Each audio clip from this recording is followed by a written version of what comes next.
Hello curies, आप सभी लोगों का स्वागत है मूवीज़ बनगत में। आज हम बात करने वाले हैं नॉट अदर्स की एपिसोड 3 की। एपिसोड की स्टार्टिंग होती है, कुछ सीन्स जिन्हीं के बचपन के दिखाए जाते हैं कि युनमी उसको कैसे संभाला करती थी। फिर दिखाते हैं युनमी की एक क्लाइंट अपने फ्रेंड को लेके आई होती है फिजिकल थेरेपी के लिए, और जब युनमी उनकी कमर देखती है तो उनकी कमर पे बहुत सारे निशान थे, जैसे उनको किसी ने मारा हो। युनमी उनसे जानने की कोशिश भी करती है, बट वो लेडी मना कर देती है कि नहीं, ये कुछ नहीं हुआ है, बस ऐसे ही चोट लग गई थी। तो युनमी कह रही थी कि एक्सरे वगैरह हम करा लेते हैं, बट वो एक्सरे के लिए भी नहीं मानती। तो युनमी कहती है कि चलिए, मैं आपके पास थोड़ी मरहम पट्टी वगैरह ही कर देती हूँ। फिर जब वो बाहर जाती है तो वो देखती है एक छोटा सा बेबी खड़ा होता है और उसको वो काफ़ी सारी टॉफीज़ दे देती है। फिर दिखाते हैं जेवोन और जिनी को एक जगह का पता चला था। जब वो वहाँ पर जाते हैं, वो देखते हैं काफ़ी सारे स्कूल के बच्चे स्मोकिंग वगैरह कर रहे होते हैं, और पुलिस को देखते ही वो सब वहाँ से भाग जाते हैं। वहीं पास में एक कैफ़े था, उसका एक एम्प्लॉय आके बताता है कि मैंने ही शिकायत की थी, यहाँ पर बच्चे ऐसी स्मोकिंग करते हैं, और यहाँ पे जो स्ट्रीट लाइट है वो भी ख़राब है, और कैमरा भी ठीक से वर्क नहीं कर रहा है, और रात को तो ये बच्चे बहुत ही ज़्यादा परेशान करते हैं, और यहाँ की लाइट भी नहीं है, तो उससे ही प्रॉब्लम होती है। तो जिनी लाइट ठीक कराने के लिए कॉल कर ही रही थी कि जेवोन उसको रोक लेता है और कहता है कि हम जल्द ही इसको ठीक करा देंगे, और फिर वो जिनी से बोल देता है कि हमें पूरा प्रोसीजर फॉलो करना चाहिए। पर जिनी कहती है उसमें तो बहुत ज़्यादा टाइम लग जाएगा, पर जेवोन कहता है कि किसने कहा इसमें ज़्यादा टाइम लगेगा, और फिर वो चीफ को फ़ोन कर देता है। फिर दिखाते हैं जब जिनी घर पे आती है तो उसकी ओम बताती है कि आज मेरे पास एक पेशेंट आई थी और उसकी कमर पे बहुत सारे निशान थे, बट वो कह रही थी कि सिंक से उसके चोट लग गई थी, और फिर वो सारे फोटोज़ वो जिनी को भी दिखा देती है। तो जिनी नेक्स्ट डे वेलफेयर के लोगों को लेके उस लेडी से मिलने के लिए पहुंच जाती है बात करने के लिए, बट वो लेडी मानने के लिए तैयार ही नहीं थी, कुछ बता के ही नहीं दे रही थी। वो यही कही जा रही थी कि बस मेरी ऐसी सिंक से ही चोट लग गई थी। तभी उन लोगों को थोड़ी सी आवाज़ सी आती है, और वो जब ऊपर जाके देखते हैं तो उस रूम में एक छोटा सा बच्चा बैठा होता है, और वो भी बहुत ज़्यादा रो रहा था। और वो लेडी उसकी ग्रैंड मदर थी, तो वो आ जाती हैं, वो अपने पोते को छिपाने लगती हैं, और उस बच्चे की कमर पे भी बहुत सारे निशान थे, जैसे उसको भी मारा गया हो, उसको भी अब्यूज़ किया गया हो। और फिर वो वेलफेयर वाली लेडी जिनी और जेवोन को बता देती है कि वो कुछ बताने के लिए तैयार नहीं है, और वो अपने बेटे के साथ ही रहना चाहती हैं, चाहे उनका बेटा उनके साथ कुछ भी करता हो, वो उस पर केस करने के लिए तैयार नहीं है। तो जिनी कहती है कि कम से कम उस बच्चे को तो हम वहाँ से निकाल सकते हैं ना। बट वो वेलफेयर वाली लेडी बोल देती है कि उस बच्चे की कंडीशन अभी काफ़ी नाजुक है, वो अपनी ग्रैंड मदर से बिल्कुल भी अलग नहीं होना चाहता है, तो अब हम इस केस में कुछ नहीं कर सकते हैं, बस हम इन लोगों पे ध्यान ही रख सकते हैं। फिर भी जिनी उन्हें मनाने की कोशिश कर रही थी, तो वो लेडी उस सी को डांट देती है कि मैंने सुना है तुमने पहले भी काफ़ी ज़्यादा प्रॉब्लम क्रिएट कर रखी है, तुम्हारी वजह से काफ़ी सारे डिमोशंस हो गए हैं, तो जैसा हम कह रहे हैं प्लीज़ वैसा ही करो, और ज़्यादा कुछ करने की ज़रूरत नहीं है, और ज़्यादा प्रॉब्लम क्रिएट करने की ज़रूरत नहीं है। और फिर जेवोन भी जिनी से बोल देता है कि कम से कम तुम्हें अपने कलीग्स की बात तो सुननी चाहिए, मगर अगर तुम मेरी बात नहीं सुनोगी तो मैं भी तुम्हारी बात नहीं सुनूंगा। जिनी इस इंसिडेंट से काफ़ी परेशान थी। जब वो घर पे जाती है तब उसकी मॉम भी उससे कहने लगती है कि क्या हुआ, सारा केस सॉल्व हो गया। बट जिनी कहती है कि मॉम जितना मैं कर सकती थी मैंने कर दिया, अब ये केस ट्रांसफ़र किया जा रहा है। युनमी कहने लगती है वहाँ पर एक बच्चा भी था ना। तो जिनी कहती है मॉम आपको कैसे पता चला, क्योंकि युनमी ने जिस बच्चे को हॉस्पिटल में देखा था वो वही बच्चा था। तो युनमी कहने लगती है कि एटलीस्ट उस बच्चे को तो वहाँ से हटा दिया गया होगा ना। पर जिनी कहती है कि मॉम अब उसको दूसरे लोग हैंडल करेंगे, अब मैं इसमें कुछ नहीं कर सकती हूँ। तो इसीलिए उसकी मॉम उसको डांट रही होती है कि अगर उस बच्चे को कुछ हो गया तो। फिर दिखाते हैं जिनी उसी घर के आसपास छानबीन कर रही होती है, और वहाँ पर देखती है कि जो जेवोन भी वही काम कर रहा है। तो सोचने लगती है कि पहले तो इसने मुझे मना किया था, अब भी ये यहीं पर है। तो वो सोचती है कि जब जेवोन यहीं पर है, तो इतने में जिनी के पास एक कॉल आ रही थी, तो वो वहाँ से चली जाती है। फिर दिखाते हैं वो अपनी फ्रेंड से मिलती है। टेक्यूंग बताती है कि उसका डिमोशन कर दिया गया था क्योंकि उसने अपने कुछ सीनियर्स की बात नहीं मानी, और कि मुझे तो हमेशा ये लगता था कि हेडक्वार्टर में उसका अच्छा चल रहा है, उसको तो बहुत जल्दी जल्दी प्रमोशन मिल जाएंगे, मुझे तो कभी ऐसी उम्मीद ही नहीं थी। तो जिनी कहने लगती है कि अच्छा इसीलिए वो आजकल इतनी कड़वाहट से ऐसे बात करता है, और मुझसे तो बिल्कुल भी कभी तमीज़ से बात नहीं करता। तो उसकी बात सुन के टेक्यूंग कहने लगती है कि जीवोन ऐसी बात करता है, वो तो इतना स्वीट है, हमेशा स्माइल करके बात करता है और बहुत ज़्यादा फ्रेंडली है। तो जिनी कहने लगती है कि मेरे से तो उसने कभी ऐसे बात नहीं की। तो टेक्यूंग खुश हो जाती है, कहीं ऐसा तो नहीं है कि वो मुझे पसंद करता हो इसीलिए वो मुझसे इतने अच्छे से बात करता हो। फिर दिखाते हैं जिनी जब वहाँ से जा रही होती है तो वो जगह देखती है जहाँ पे लाइट ख़राब थी, तो वहाँ की लाइट ठीक हो चुकी थी। तो वो सोचने लगती है कि जेवोन ने सही कहा था, लाइट कितनी जल्दी ठीक हो गई है। फिर घर पे जाके वो अपनी मॉम को देखती है, उसकी मॉम भी सोई नहीं थी, बट जिन्नी को लगता है उसकी मॉम सो रही है, तो फिर वो अपने रूम में चली जाती है। फिर दिखाते हैं जिन्नी चीफ जैंग से बोल रही होती है कि आपने वो लाइट बहुत जल्दी ठीक करा दी, उसके लिए थैंक यू। पर चीफ कहने लगती है कि मैंने तो कुछ भी ठीक नहीं कराया है। और वो उसको रिपोर्ट भी दिखाती है कि अभी तक ये ठीक नहीं हुई है। तो फिर जिनी सोचने लगती है कि फिर ये ठीक किसने की। तभी उन लोगों को पता चलता है कि उन्हें एक बैंक के पास जाना है, तो सारे लोग चले जाते हैं और जिनी वहीं खड़ी रह जाती है। उसको समझ में नहीं आता कि उसको भी जाना चाहिए नहीं जाना चाहिए। फिर दिखाते हैं डॉक्टर पार्क के क्लिनिक में युनमी के लिए एक कॉल आता है मिसना के बेटे का। मिसना वही जिनको अब्यूज किया जा रहा था, और उनका बेटा युनमी को बहुत डांटने लगता है कि तुमने ही मेरे खिलाफ रिपोर्ट की थी, क्या तुमने देखा है कि मैं अपनी मॉम को मार रहा हूँ? इस रिपोर्ट को जल्द से जल्द वापस ले लो, वरना मैं तुम्हारे खिलाफ केस कर दूंगा और एक चीज भी नहीं छोड़ूंगा।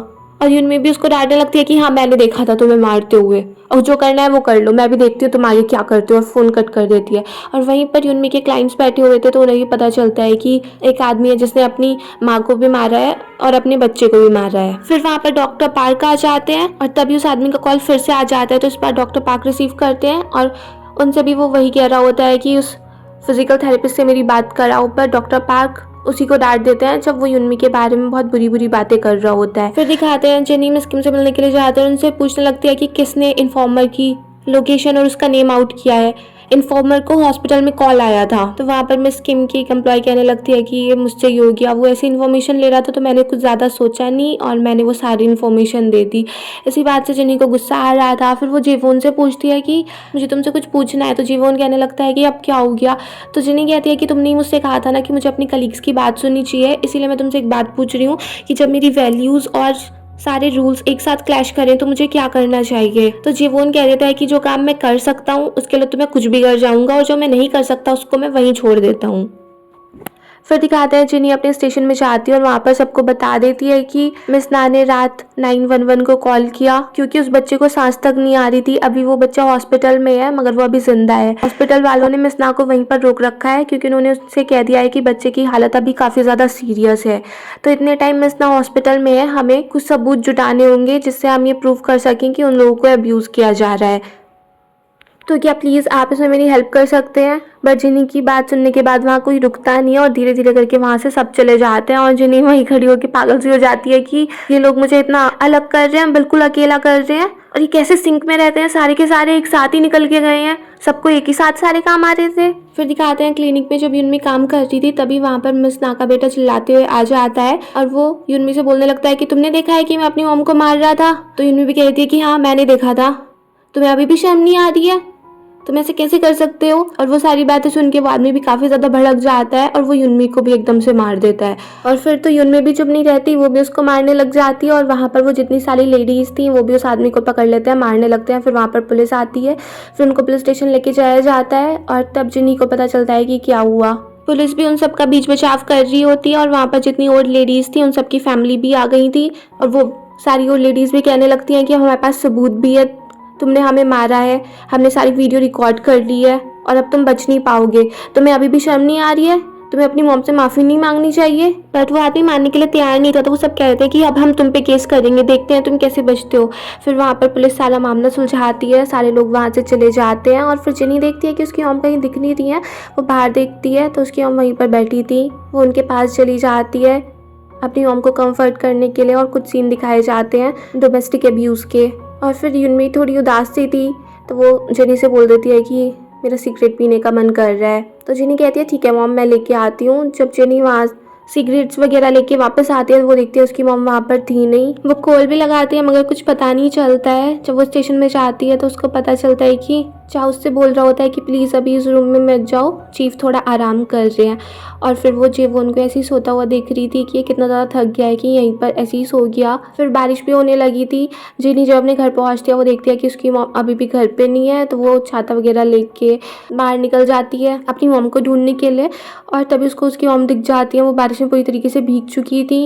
और फिर वो उनके ऊपर एकदम से अम्ब्रेला लगा देती है, उनको डांटने लगती है कि आप ऐसी बारिश में क्या कर रहे हो और आपको ठंड नहीं लग रही है, कम से कम एक टैक्सी ले ली होती, आप बीमार हो जाती तो क्या होता। फिर वो उनको घर पे लेके आती है और उसने अपनी मॉम के लिए गर्म पानी कर रखा था। फिर माँ बेटी थोड़ी ऐसी मस्ती करने लगते हैं। फिर दिखाते हैं जिनी जब वापस आती है वो देखती है कि उसकी मॉम बाथरूम में थी ही नहीं और वो सोचने लगती है कि अब ये कहाँ पे चली गई। फिर दिखाते हैं युनमी कुछ सामान खरीद के वापस आ रही होती है, तभी उसका कोई पीछा कर रहा था और तभी उसको जिनी भी कॉल कर देती है। तो युनमी जैसे फ़ोन पे बात कर ही रही थी कि वो अचानक से डर जाती है, तब पता चलता है कि वहाँ पे उसकी फ्रेंड थी। और जो उसका पीछा कर रहा था वो वहाँ से चला जाता है। युनमी अपनी फ्रेंड से कहने लगती है तूने तो मुझे बिल्कुल डरा ही दिया था, और फिर उसकी फ्रेंड जिनी से बोल देती है कि मैं हूँ यहाँ पे और कोई नहीं है। और वो युनमी से भी कह देती है कि जिनी अगर तेरी बेटी नहीं होती ना तो वो मेरी बेटी होती, मैंने उसके सारे डायपर्स चेंज करे हैं। फिर दिखाते हैं युनमी के साथ साथ उसकी फ्रेंड और युनमी की मदर ने भी जिनी का बहुत ज़्यादा ख्याल रखा था, क्योंकि युनमी कई बार बहुत ज़्यादा थक जाती थी तब वही लोग आते थे उसकी हेल्प करने के लिए, जिनी को संभालने के लिए। फिर युनमी की फ्रेंड और जिनी फोटोज वगैरह देख रहे होते हैं तो युनमी कहने लगती है कि तुम मेरी फ्रेंड है, जिनी की फ्रेंड नहीं है, मुझसे बात कर ले थोड़ी सी। और फिर जिनी अपनी ग्रैंड मदर से ही बात करती है, उनसे कह देती है कि प्लीज़ आप कुछ काम मत करना, मैं जब वहाँ पर आऊँगी तो मैं सारे काम अपने आप ही कर दूँगी। और फिर युनमी की फ्रेंड उससे कहती है कि तो आज भी कितनी फेमस है, एक लड़का तेरा पीछा कर रहा था। तो इनमें कहने लगती है कि मैं इन कपड़ों में बाहर गई थी, मेरा पीछा कौन ही करेगा। फिर दिखाते हैं रात को युनमी और उसकी फ्रेंड दोनों सो रहे थे, जिनी उन दोनों को देख के फिर बाहर चली जाते हैं और बाहर देखते हैं कि वहाँ पर एक हुडी में एक लड़का है।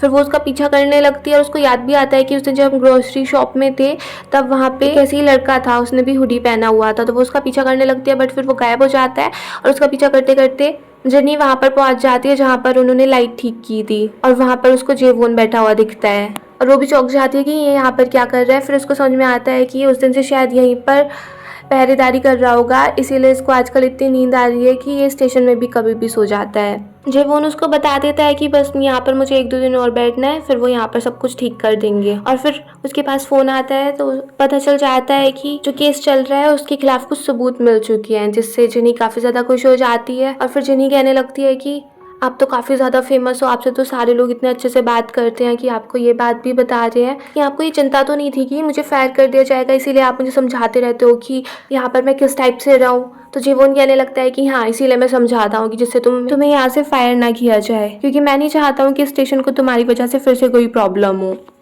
तो जिन्हें भी कह रही थी कि अब से मैं भी इन सारे लोगों को अपनी फैमिली की तरह ही ट्रीट करूँगी।